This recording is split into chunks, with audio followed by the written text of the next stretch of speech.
अस्सलाम वालेकुम दोस्तों, तव्हां लाइ ख़ुशख़बरी पंजाबेरी जो 4 टीज़र बि ऑन थी चुको आहे दोस्तों। ऐं तव्हांखे ख़ुशख़बरी इहा ॾींदा हलूं त तमामु जल्द हाणे हिन जो प्रोमो ऑन थींदो ऐं प्रोमो खां बाद में जेको आहे त हिन ड्रामे खे बयानु कयो वेंदो दोस्तों।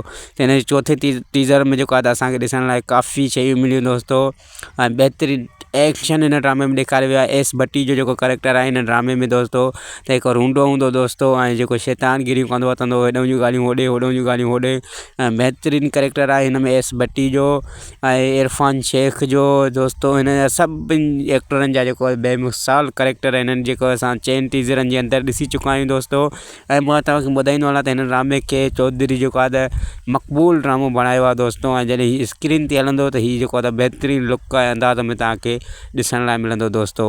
ऐं मां तव्हांखे ॿुधाईंदो हलां त हिन ड्रामे में प्यार मोहब्बत बि हूंदी ऐं एक्शन बि भरपूर हूंदो।